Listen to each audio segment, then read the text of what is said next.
Hi, everyone. Welcome back to the Unleashing Potentials podcast. Today's special guest is Kerry. Kerry, how are you? I'm great. Thank you so much for having me. I really appreciate it. You're welcome. I am so giddy and excited to have you because of what you do and your experience around that. But before we dive deep into this conversation, can you tell our guests who you are and what you do? Yes, I'm Kerry Tuschhoff. I'm the founder and director of Hypnobabies, Hypnobirthing Childbirth Education Program. And we do not hypnotize babies, but we do teach hypnosis and in particular hypnoanesthesia to women all over the world so that they can have an easier pregnancy and childbirth experience and even postpartum. Mhm. That's awesome. The work you do is so needed. And I'm just honored to be talking to you. I can tell you're so passionate about what you do. Very passionate. Yeah. So what got you into the work that you're doing right now, Kerry? Well, many years ago, when I was first married, a friend of mine gave birth Mhm. unmedicated, and I didn't even know that was a thing. I thought everybody went in and had an epidural, Mhm. and I was fascinated.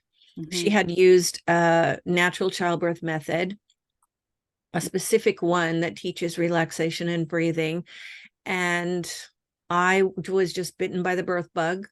So I went and to that organization and became a childbirth educator. Mhm. Um, and it was so wonderful. I was teaching young couples. I was actually becoming a doula as well. So I would go to their births, Mhm. and their births were very painful, but it seemed like it was manageable. You know, Mhm. at least about half of them had an unmedicated birthing. And I thought, I can do this. So I got pregnant and I thought I knew everything there was to know about having a baby, but I did not. I went into labor and found that my baby was turned around. Mhm. Head was posterior, so she was facing down, but her head was turned around so that the back of her head was scraping on the nerves in my spine all the way down and out. And Mhm. it's called back labor. Mhm. And it started right from the beginning. It was 36 hours of just what I felt like was terror. Mhm. Terror for the next one, and then the next contraction, and then the next one. Mhm. And I didn't have any tools. I had relaxation and I had breathing. That's not going to cut it. Mhm. And so 26 hours in, I was taken from the birth center, the freestanding birth center where I was, across the street to the hospital where I had an epidural. And I was never so happy to see anyone in my life as I was that anesthesiologist with that great big long needle coming at my back. Yeah. And then, for 6 hours, I was just in and out of, sleep basically, because I was so exhausted. Mhm. And I was also emotionally distraught Mhm. because my natural childbirth was gone. All births are natural, but in my case, it was an unmedicated birth that I was looking for. Mhm. And so then the baby was pushed and pulled out of me Mhm. because I couldn't feel anything because I had an epidural. However, I have a very healthy respect now for people who choose to have an epidural because I totally get it. Mhm. I understand why people would choose that, how they would choose it. And Mhm. unfortunately for me, for 3 years, I had pains shooting up and down my back and up even into my neck from the epidural site. Mhm. That was just a side effect of having an epidural that, I was unaware of. Wow. So with the next birth, which was almost 4 years to the day, Mhm. I had my son in a freestanding birth center, and his birth was 7 hours long. However, he was also posterior, and I was screaming my head off. I still didn't have any tools to use. And so my husband was pushing on my back. My sister was holding my hands, and I was squeezing the daylights out of them. And Mhm. after one particularly serious and intense contraction, I looked up into her eyes and she was sobbing. Mhm. And she said, "It should never have to be this hard." Yeah. And man, a light bulb went on over my head. Mm, And I just thought to myself, you know what? It shouldn't. mhm, mhm, And even if I never have another child, and I didn't have another child, I'm going to find a way that other people don't have to suffer like this if they want a more holistic, unmedicated experience. mhm, So I just went on a quest and I found hypnosis, which helped me to heal because I had PTSD from the first birth. I was completely traumatized by the intensity of the pain and the loss of my unmedicated birth. And so I found hypnosis. I used it myself and I decided to become a hypnotherapist. mm, So I did. And then I studied pain management with hypnosis. And then I found out that there was something called hypnoanesthesia.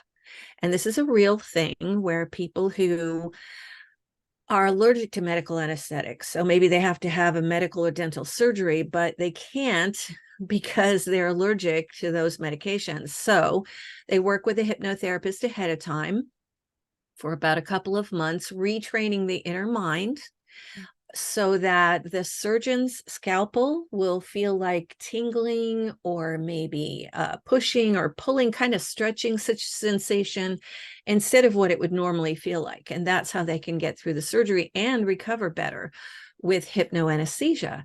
So that was it for me. Then I decided that, I was going to create a childbirth education program mm. with hypnoanesthesia in it. And I created Hypnobabies, Hypnobirthing. And that was 22 years ago. And thousands and thousands and thousands of people all over the world have used Hypnobabies and had a much easier pregnancy, birthing, and even postpartum. So I am grateful. Wow, you have been through quite a bit. And I do believe you when you say you were traumatized. I was equally traumatized too. It was Yeah. terrible.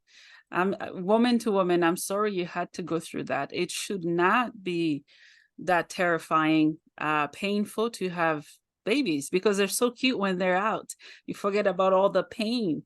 And I admire your strength and respect for your authenticity to be able to feel other women's pain. Obviously, women feels pain differently, but you can feel that for us. So thank you.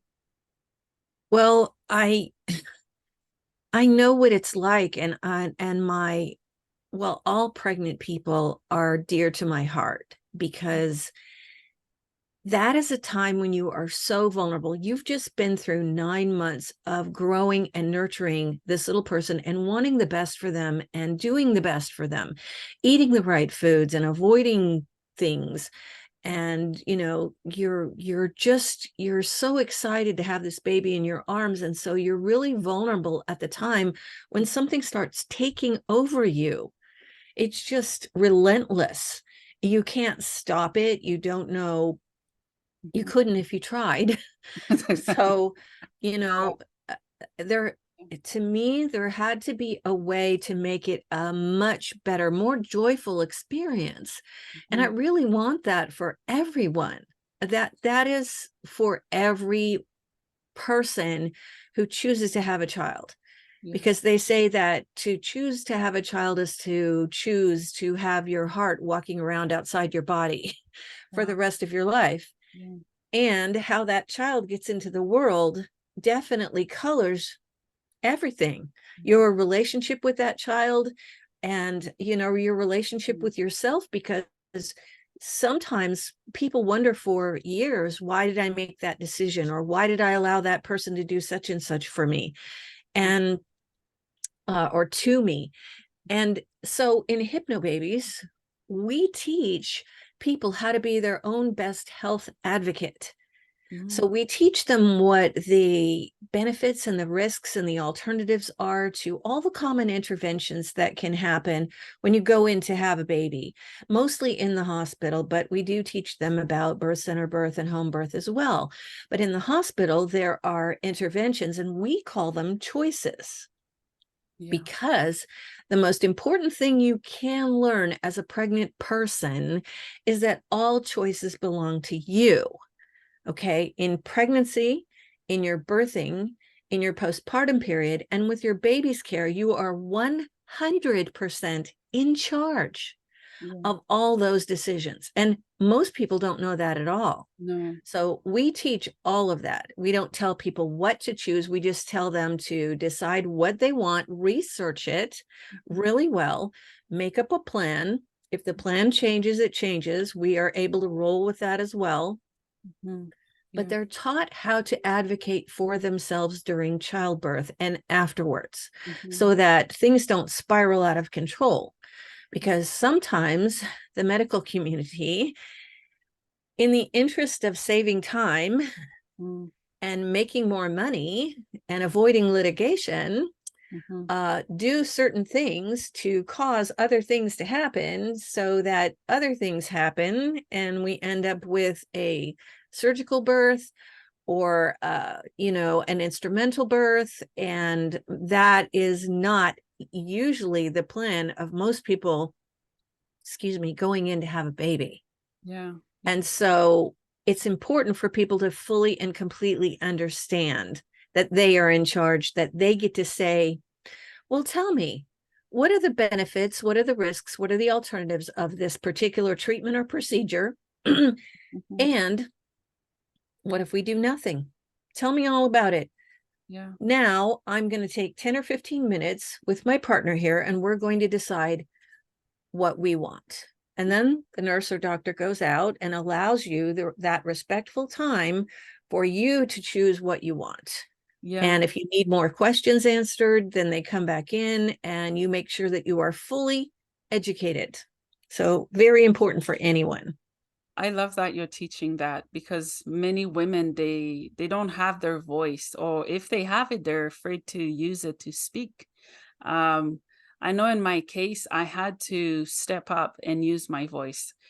First of all, pregnancy doesn't look, it looks good on me. It doesn't do me good. I was sick, sick, sick, sick when I was pregnant with both of my kids. I had two emergency C-section. They were in the NICU, and I was in emergency with fluids, IVs, and needles everywhere. I had severe, severe preeclampsia Oh, and almost strokes. So they had to really literally rip my babies both times and take them different places and work on me. Um, and I know I'm not alone in those traumatic situations, but an example I have with my son, it was a planned C-section, but it went a bit quicker as my blood pressure rises. Um, they did the C-section and everything went well. And then I started walking. They're like, I think you're ready to go home. I said, no, I'm not. oh, I thank am goodness. not going home. I can barely stand properly. So that's what they try to do. You know, they didn't have enough space in the hospital. That is not my problem. And I did not want to go home with the C-section. It was so fresh and I didn't have time to heal. They said it looked fine, but I didn't feel fine. So I'm glad I didn't, because few days after my blood pressure went up again and everything was just hurting even more. Yeah.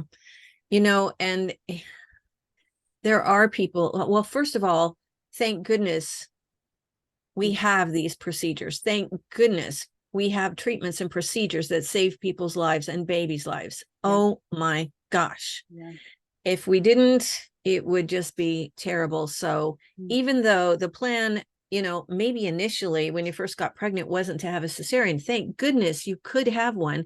And Yeah. thank goodness you spoke up for yourself. Yeah. Oh my gosh, the people that are, it isn't your problem that they don't have enough beds. And the people who don't speak up for themselves and end up either back in the ER or worse, Mhm. I mean, you were smart. Yeah. And thank goodness you did that. Yeah. Yeah. And I had to keep going back to the ER. Imagine if they had sent me home at the time that they were talking about. Um, I want to touch a little bit on something you talked about earlier, natural childbirth and unnatural childbirth. And for some women, it's so important to have either. And share me your thoughts and experience at the time when it didn't go the way that you wanted it to. Well, first of all, I would like to take back the word natural childbirth, Yeah. because Yeah. all childbirth is natural. A baby comes out and that's a natural thing. Here we have our baby. Yeah. Yeah. But unmedicated, it was so important to me. Mhm. I felt like as an instructor of natural childbirth, Mhm. that's what we called ourselves Yeah. at that time, us childbirth educators, that I should know how to have an unmedicated birth. And there was never a doubt in my mind Mhm. that that was going to happen. And it was going to happen in a big tub of water, Mhm. and it was going to be glorious. Mhm. Well, Yeah.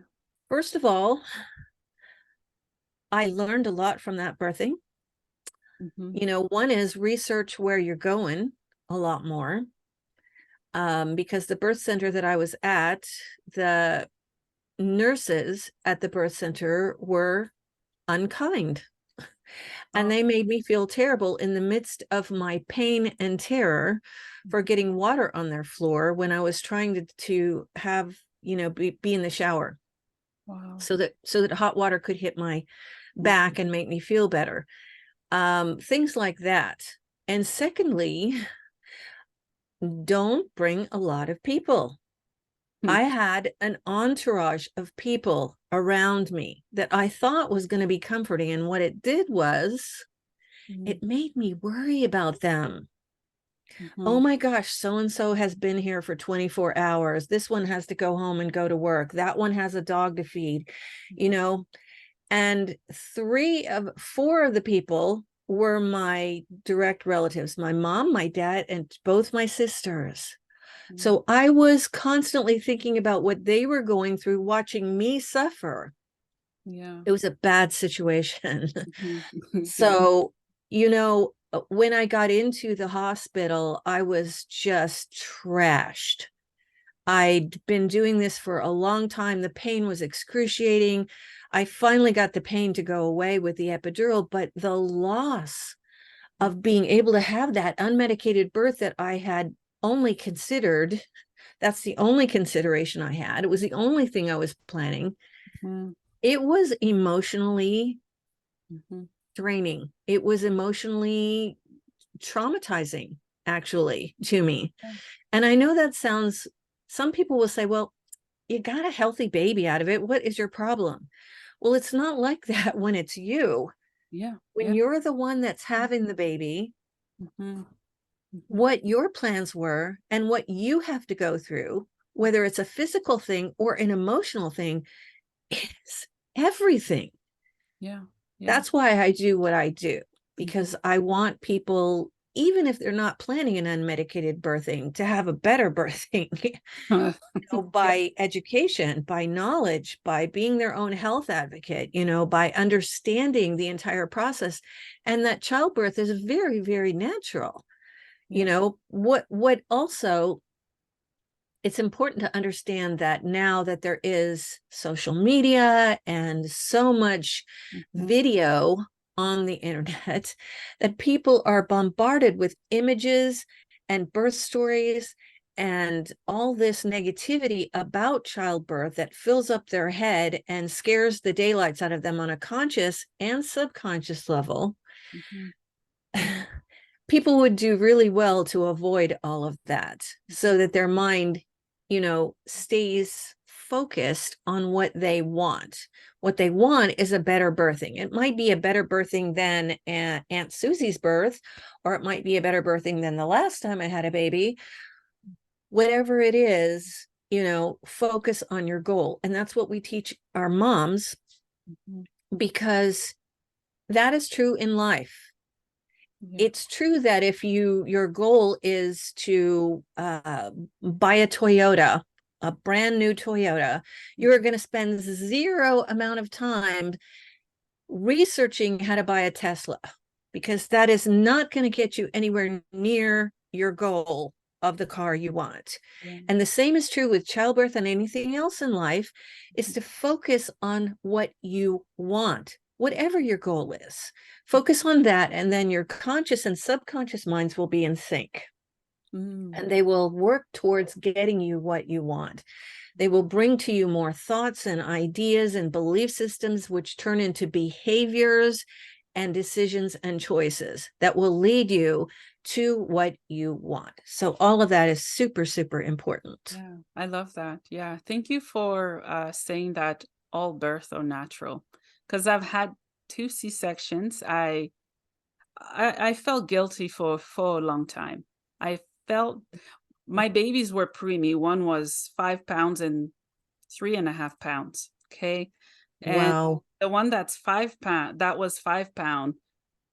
He was losing weight while he was in my stomach, and there was a little rupture in the placenta, and it healed itself when they were doing ultrasound. So I do carry small babies and high risk. My doctors do not recommend I get pregnant. I don't plan on it because it was traumatizing. But I always carry that guilt that I did not push a baby out of my vagina. Oh, I don't feel woman enough, or it's just oh, hearing other honey. stories. Yeah, No, I know you feel that way, but yeah. you know what? You need to let that go. Mhm. I mean, honestly, Yeah. just let it go and know that you nurtured these babies inside to the best of your ability, and you birthed them the way they needed to be birthed, Mhm. and they were birthed. Yeah. I mean, we have a set of tracks at Hypnobabies called My Cesarean Birthing. And Mm. it is for people who are planning a cesarean so that they can have a much calmer pregnancy and surgery Mhm. and postpartum. It Mhm. is a birth. Yeah. It Yeah. is a birthing. Yeah. Yeah. So Yeah. always remember that. Mhm. Yeah. And again, it goes back to society, social media, um, hearing stories. Oh, so and so had the perfect birth, and baby came out so quick, and it was natural. And I'm like, I needed many doctors in the room and nurses, and I, yeah. But I'm gonna learn to heal from that. It's a process, and that's why I'm so happy to talk to you about this, because I know deep in my heart I'm not alone at You are all. not alone. Hmm. You are definitely not alone. Hmm. And, you know, there are groups out there for people who have had traumatic births. Hmm. And, I belong to several of them, and I see how people hurt, and I see how, well, first of all, Hmm. childbirth, the way you give birth, it stays with you. It Yeah. means so much to you. You could ask a woman who's 80 years old and has had 10 children Yeah. to tell you the birth story of each of those children, and she will, Yeah. in detail. Mhm, mhm, So it stays with us. It means something to us. It affects us. mhm, And we need to know with each birth, however many there are, 1 or 15, mhm. that those children were birthed the way that they need to be birthed. Yeah, yeah. Do you also teach and talk about pre-birth plans? Like before, Birth plans? yeah, before they go to the hospital, what they need Yes. and all that. Can you give me some ideas of the tools that you use to have that happen, or the process? Sure. Well, the first thing that should be on a birth plan, if you are planning to have a birthing that is different, Mm.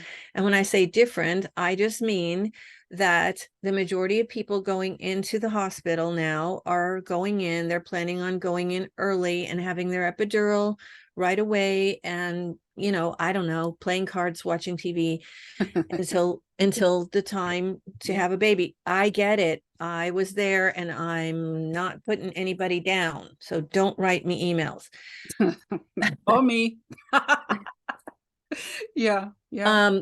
So what I'm saying is, if you are planning on a birthing that is different than that. So for instance, with Hypnobabies, not only are we planning, most people planning on an unmedicated birthing, but they're doing it with hypnosis. And in a minute, I'll explain what hypnosis really is.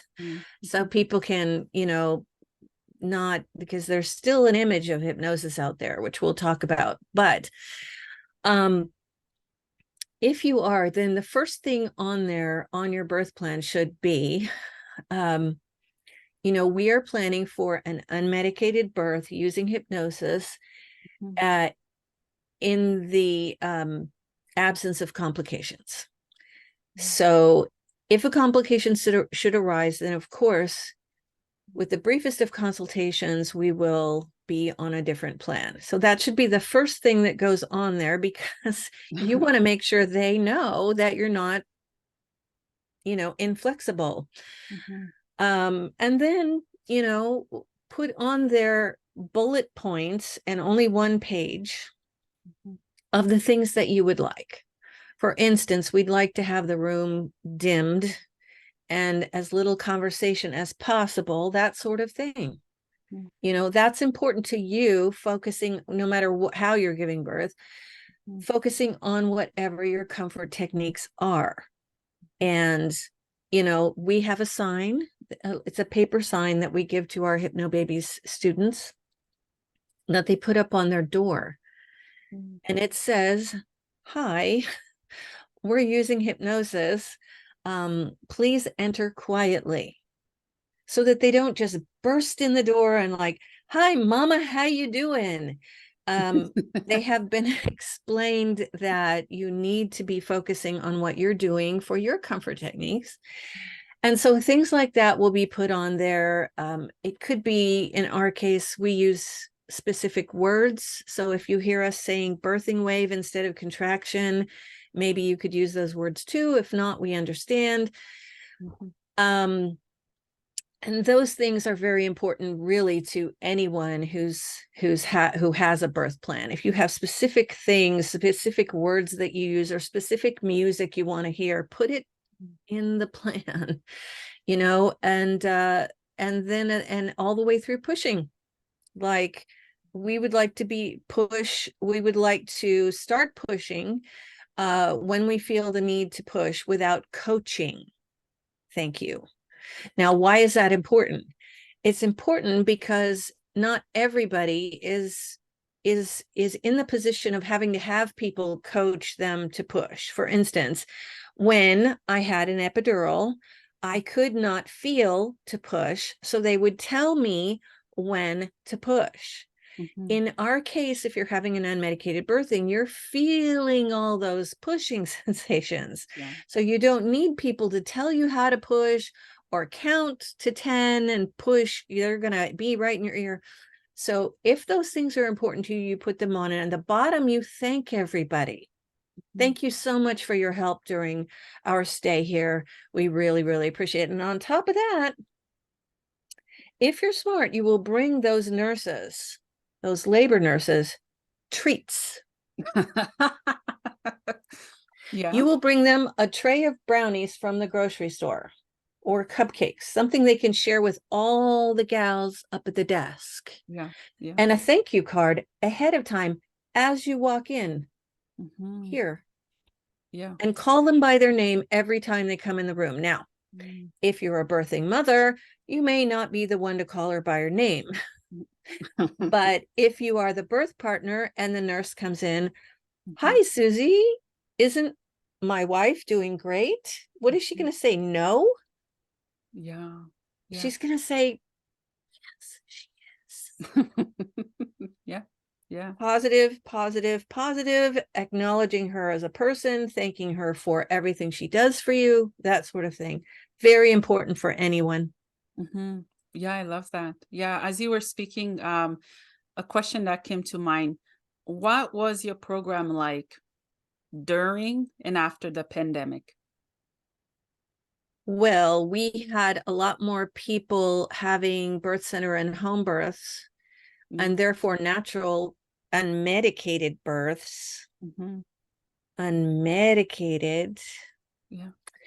And so people sought us out by the hundreds, because, and it's still that way, because people were and still are to a certain extent afraid to go into a hospital. Now, of course, people are having babies in the hospital. 95% of our students give birth in a hospital because 95% of the people out there are still giving birth in the hospital. So, but they wanted to have that fear clearing right away as soon as they started Hypnobabies, which is what happens. As soon as you start Hypnobabies when you're 28 to 30 weeks pregnant, then you start hearing messages on a conscious and subconscious level all about how natural and normal pregnancy and childbirth is. And then it goes on to be a lot more specific about hypnotic effects and cues and techniques as you go through the program. So right as you start, it helps you to feel much more calm, much more relaxed, much more confident as you prepare for your baby's birth. Yeah, yeah. Let's talk about language barriers. I speak a different language. Obviously, I can manage quite fine in English. Is that something you run into where someone have to bring a translator or in the hospital, or what would be your thought on that? If a woman, they sort of speak English but can't understand all the words, medical words that nurses or doctors are using. Oh, I think most hospitals have translators. There are people who just do that for a living, sending translators out to different medical communities and facilities Oh, for that particular purpose. I didn't know that. Well, I've heard of translator. I just didn't know if they had them there for birth stuff. That's really cool. Tell me what a hypnotherapist is and your approach of it, which you've shared quite a bit, but tell us more of, how people perceive hypnotherapy, especially on babies or pregnant women. Well, first of all, so we need to talk about hypnosis itself. Yeah. Most people have a belief that hypnosis is like what they see on stage shows, whether it's in person at a convention or, on TV or whatever. And the hypnotist picks people out of the audience and brings them up on stage and supposedly makes them quack like a duck Uh, or sing like Elvis. mhm, mhm. No, it's not like that. No, that's a lot of fun and it's great entertainment and people laugh a lot Mhm, and everyone's going along with the joke. mhm, But real therapeutic hypnosis is very, very different. So it's important for everybody out there to understand that we are in states of hypnosis all day long, mhm, every day. So when you're waking up and going to sleep, you're in a state of hypnosis. Whenever you are reading anything, if you've ever been engrossed in a book or on your tablet and somebody's calling your name out here, and it takes you a while to get back to, oh, because you were so focused. Yeah. Anytime we're watching a screen, and we have many screens, Mhm, whether it's a small screen, a bigger screen, a bigger screen, a bigger screen, or a bigger screen, we get into a state of hypnosis just by watching the whatever it is, the movements of the screen. mhm, And if you've ever tried to disturb a gamer, you know that they get very, very, very, very focused in what they're doing with eye-hand coordination and, making these decisions, you know, mhm, that's hypnosis. And when we're driving, everybody's had the experience of driving along and you're very focused on what it is that's going to happen whenever you get wherever you're going. And all of a sudden you're at a stoplight and you go, wait a minute, what happened to that last 5 minutes? Just, I can't remember what just happened. You were in a state of hypnosis. mhm, So we are normally and naturally in states of hypnosis all day long. So in therapeutic hypnosis, we're just taking it a step farther. mhm, What we're doing is we are, instead of being on a conscious level up here, we want to get down to the subconscious where all our belief systems are. It's everything that we've ever heard or seen or thought or experienced or believed is in our subconscious vault. Mm-hmm. But in between here, we have what's called the critical faculty, and we need to make it take a nap. Mm-hmm. So what we do is we use hypnosis. First, we relax the entire body because that allows, and I'm not talking about laying down on the couch and going click, click, click at your TV. That's not relaxation. Yeah. This is a real progressive relaxation from the top of your head all the way down to the tips of your toes. Mm-hmm. And once you do that in a very relaxed and fully supported position, then we can relax your mind. And there are different ways to relax the mind and get it focused on something else other than all those things that you think you have to do. Counting backwards, Mm-hmm. imagining walking down steps, whatever allows you to focus on one thing that relaxes your mind more and more and Mm-hmm. more. Now, in Hypnobabies and in many hypnotherapy sessions, we want to take you down to that level of a somnambulistic state. It's a very deep state of hypnosis. And what we're going to do with that subconscious mind is give it a new belief system. We're updating its software. So we're not taking anything out. What we're doing is we're just going to update the software, and we're going to do it every single day. We're doing it every day because it's had a lifetime of that belief system, whatever it is we're trying to change, whether it's a fear or a phobia, flying, childbirth, whatever it is. We're going to update that software every day in a specific way. In Hypnobabies, we have audio tracks. We have a lot of reading material as well because it's a complete childbirth education program, and it needs to be. Mm-hmm. You can't get your childbirth education at one place and your hypno at another. Mm-hmm. It just doesn't work. The philosophies are so different. Mm-hmm. So then we have tracks, and each track builds upon the last one, and it builds upon the last one, and we compound it and compound it and compound it and compound it.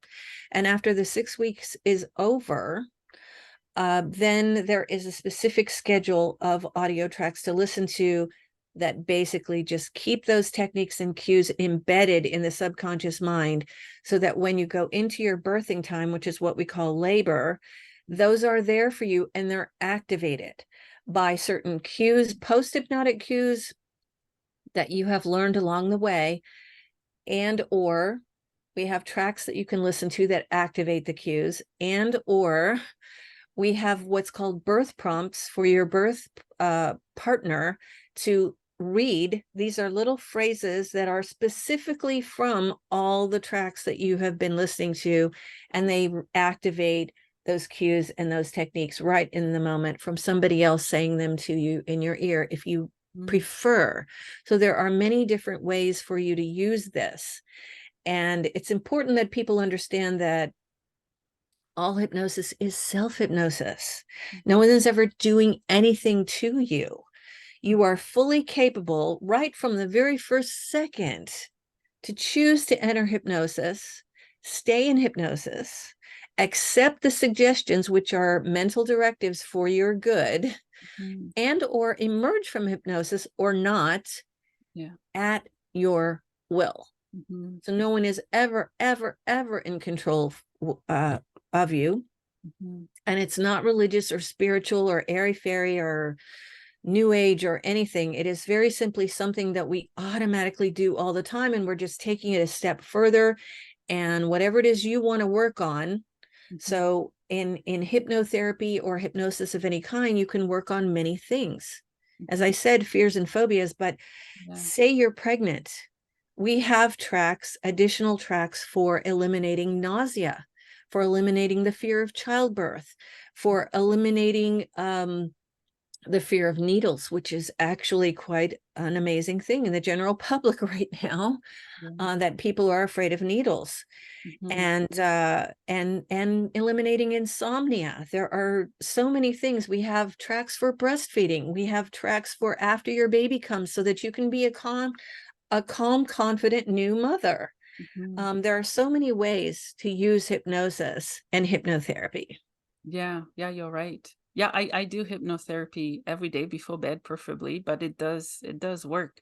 And it's not anybody controlling anybody, like you said. It's a choice and we all do it. An example I can give, I don't listen to music when I'm out, like crossing the road, because it completely draws me in and I don't want to get hit. I want to focus on what I'm doing. Um, what is a deaf doula? Did I say it right? Sorry, a birth doula, not a death doula, a A birth. birth doula. Birth. Okay.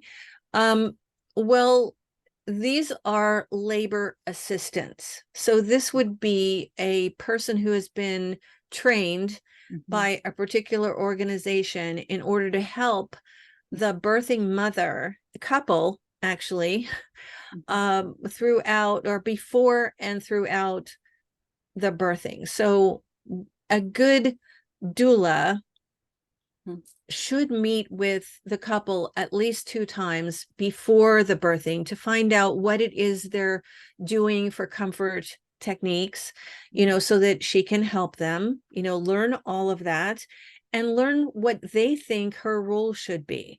Because many people think that a doula is going to come in and tell the medical staff all about you and what you want mhm, and step in between them and you and make things happen. And that is not the scope of practice of a doula. A doula cannot tell the medical staff anything. mhm, They can just, reiterate that you would prefer, to have an unmedicated birth, or you would prefer your epidural right away, or you're coming in for a cesarean, and how can we make this easier on the mom?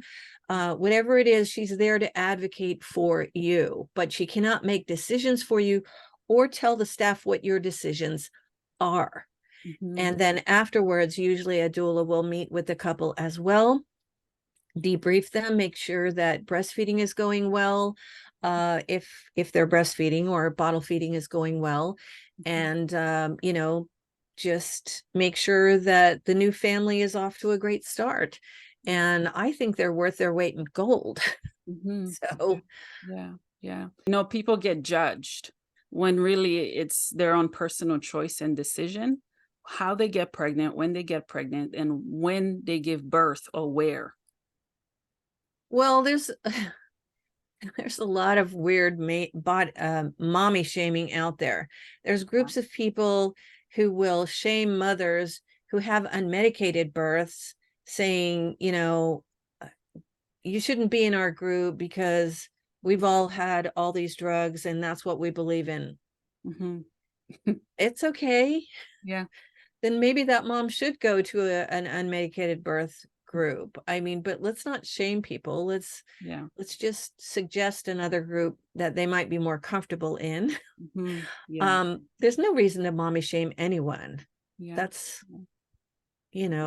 that's hurtful. Does it make sense when I explained it that way? Like the shaming could be mom against mom, just shaming and making women feel bad for the Yeah, I mean, no one should make anyone feel bad about their decisions. Mhm. There are people, for instance, who have babies all in a row. Yeah. They start and have one every year. Mhm. Okay. It's their choice. Yeah, Nobody should be the one to say, oh, stop it, or that's too much, or what are you thinking? yeah, yeah, That's not okay. yeah, yeah. And also, I've noticed some places do not rent to parents. That infuriate me. Like, people who are looking to rent based on the amount of kids they have, or if they have kids, based on that, they're not renting to them. I don't know. I'm not really too familiar with that. Yeah, yeah, yeah. Sorry, we got off topic. It's okay. You also asked about, I think, uh, men and how they might make their partner or their wife feel badly because the man watched the birth. Yes, yes, yeah, Okay. yeah. To that I say, grow the hell up, Yeah, yeah, because because childbirth yeah, is part of life. And if you can't stand seeing it, then stand up at the mother's head Yeah. and look down. Don't look from that end where everything is. Whoo. Yeah. Um, and then appreciate the heck out of what that woman has given you, Yeah. and what she did to grow and nurture this child and birth this child in whatever way she birthed the child, you know, uh, just Hmm. Hmm. move along.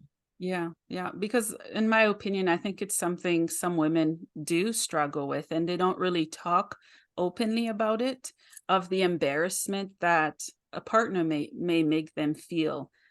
Because when they're in that place of giving birth, they need support, not to be shamed or criticized, or not be appreciated for what they're bringing into the world. Yeah, that's true. Nobody should shame a woman, especially about giving birth. What it looked like to them. It's not about them. Hmm. It's about the birthing person and her baby.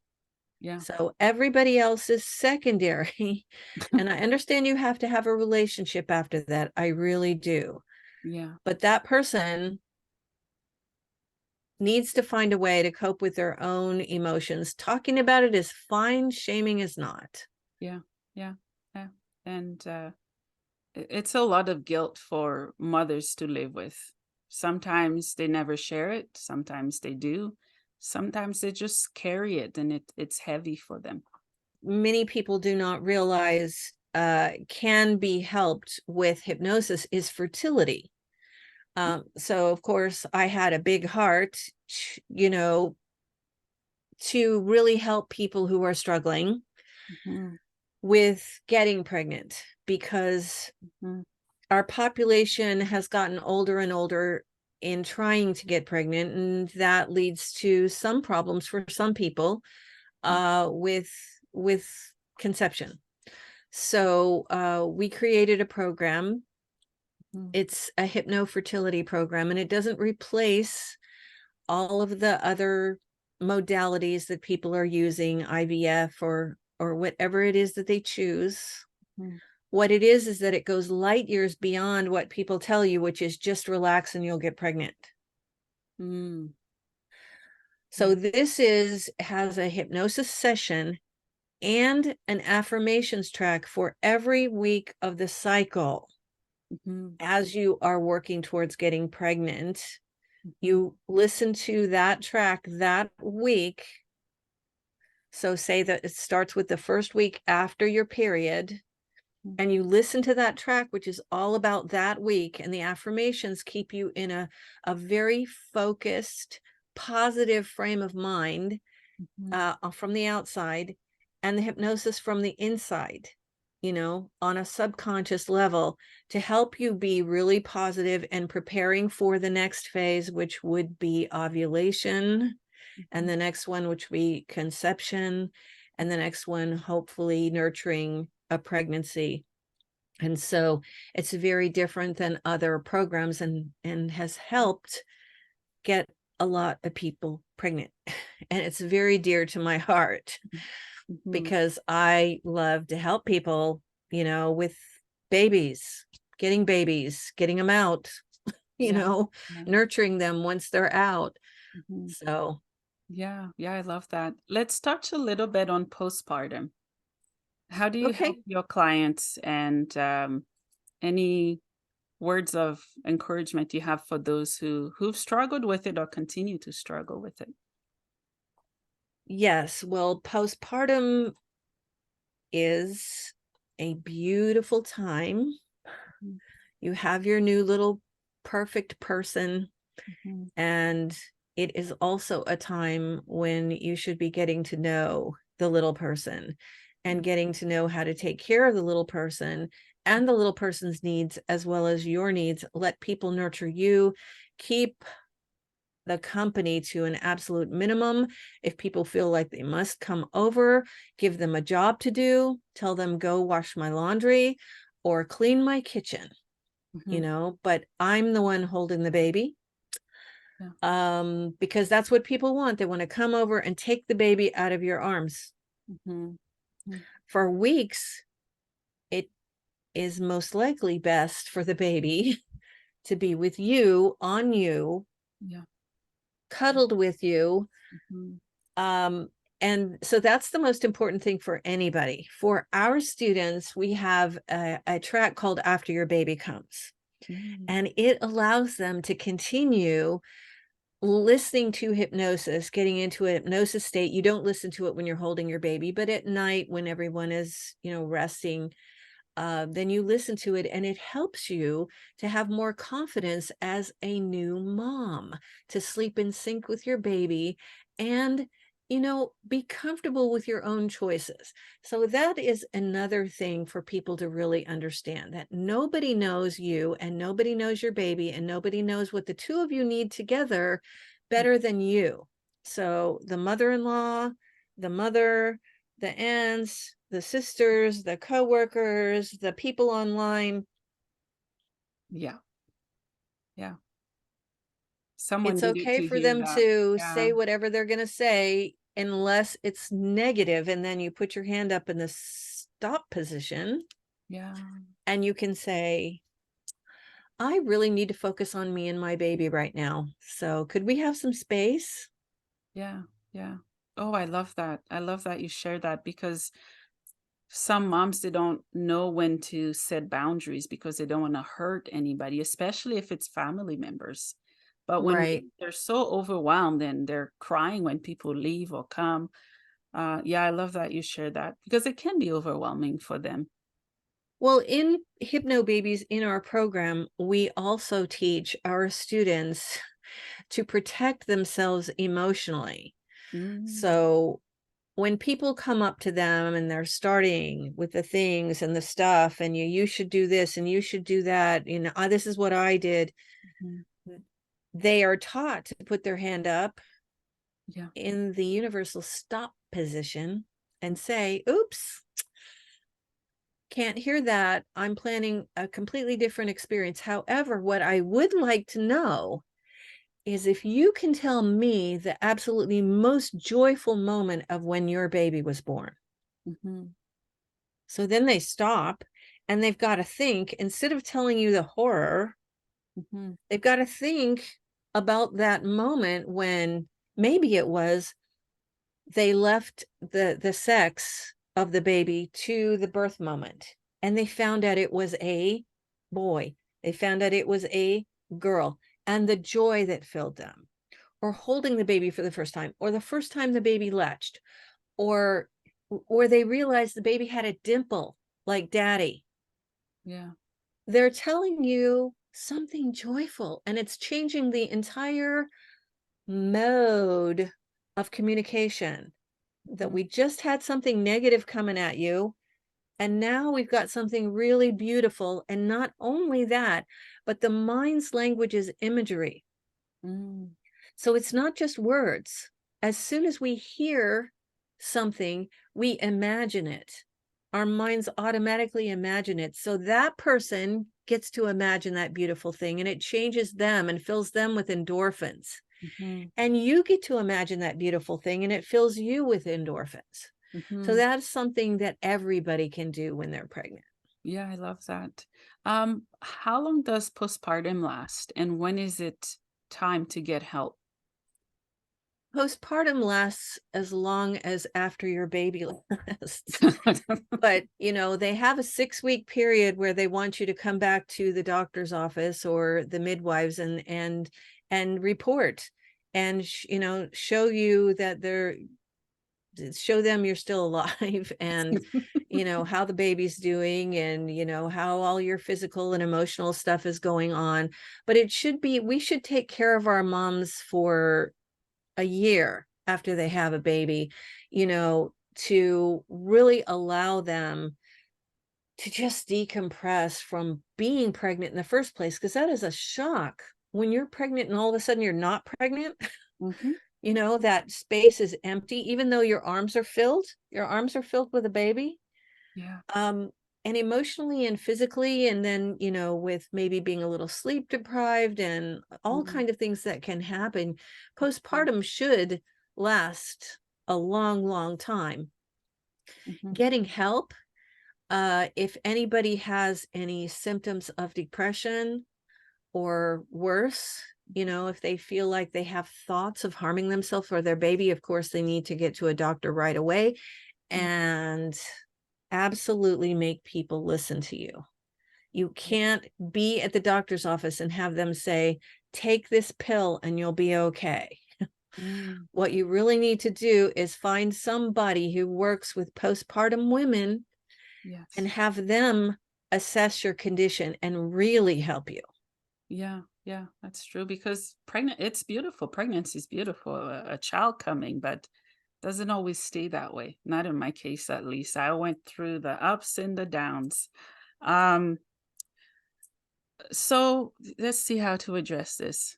It's connected to postpartum. When sometimes people can make new mom feels guilty because they are dealing with postpartum depression.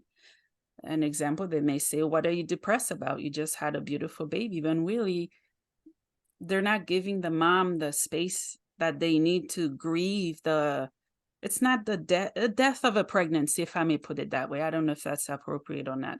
Like you were just saying, when someone is pregnant and then they're not pregnant, it's a big transition for them, if I may put it that way.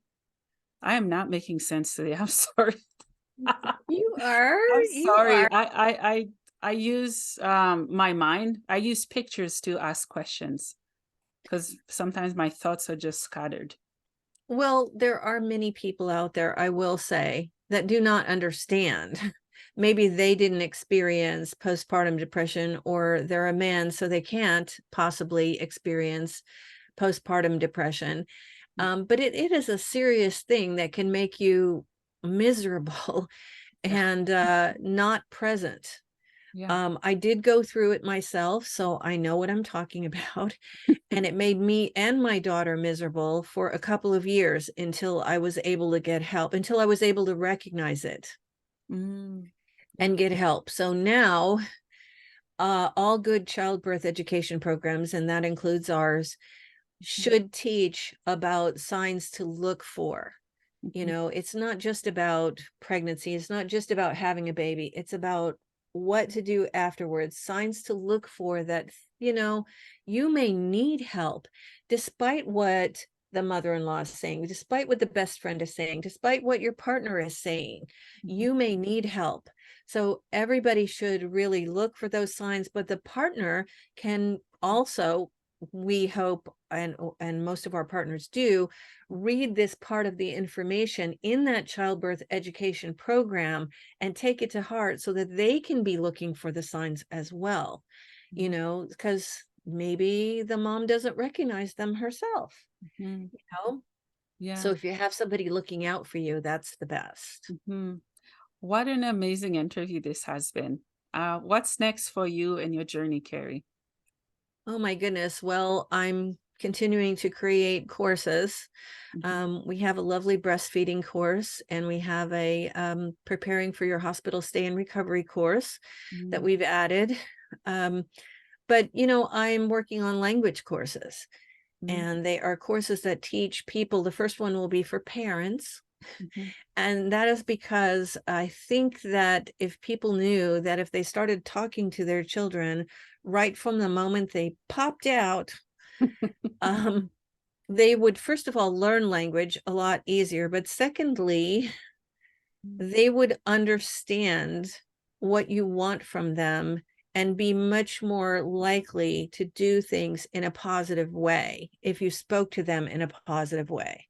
And here's just a little tiny for instance, you Mhm, know, so say you've got a toddler and you're going for a walk and you say to them, don't run in the street, you'll be killed by a car. mm. The mind's language is imagery. Yeah. And that little person, kids are in hypnosis all the way till they're 6 to 8 years old all the time. So they're imagining that horrible thing. But if we tell them what we want them to do, which is stay on the sidewalk with mommy, it's much safer, Mhm. then the message is very in sync with the imagery, which is that it's safe on the sidewalk with mommy.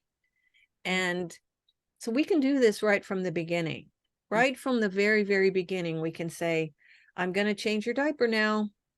Yeah. I'm, taking off the diaper. I'm wiping your little bottom. Yeah. They're going to understand much easier and much faster. And as soon as they get to be like literally 6, 8 months old, Mhm. you're carrying them, you put them down on the floor and you go, we're going to put the toys away now. And you let them see you put the toys away. You help them put a little toy in a basket. Mhm. And then that's how it goes from then on. We're going to do this now. And then it's like, well, of course we are. And that really, really helps you to Yeah. avoid struggles when they get to be about 2 years old and they're like, Mhm. no. Yeah. So there's a lot to know. So that's a new project. Mhm. Yeah. Yeah. What are some key takeaways that you want people who are listening or watching this to get from this very episode? Well, the number one message is always trust yourself.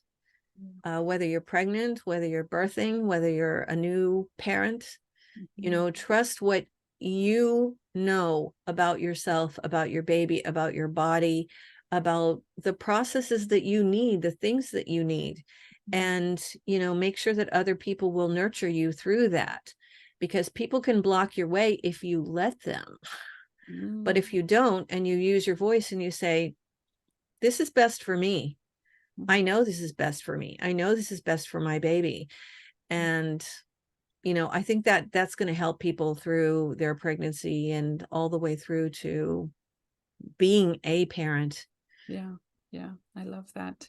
Last question for you. What is the meaning of life for you? Oh my gosh, the meaning of life. We're all here to help each other. Yeah. That's my meaning of life. It Mhm. would be just such a terrible place if we didn't have wonderful people who believed that. Yeah. That is, I see that every day. I use an app that connects me and my neighbors, so that we all know what's going on in the neighborhood. Mhm. And the stories of people helping people, Mhm. I mean, it's so lovely. Mhm. It's amazing that's, to me, that's what we're here for. So Yeah. that's the meaning of life. Oh, I love that. Well, Kerry, thank you so much for your time. Thank you for being on the podcast today. And thank Thank you for you. helping women. You're welcome. Thank you for helping women. I love helping women. Mhm.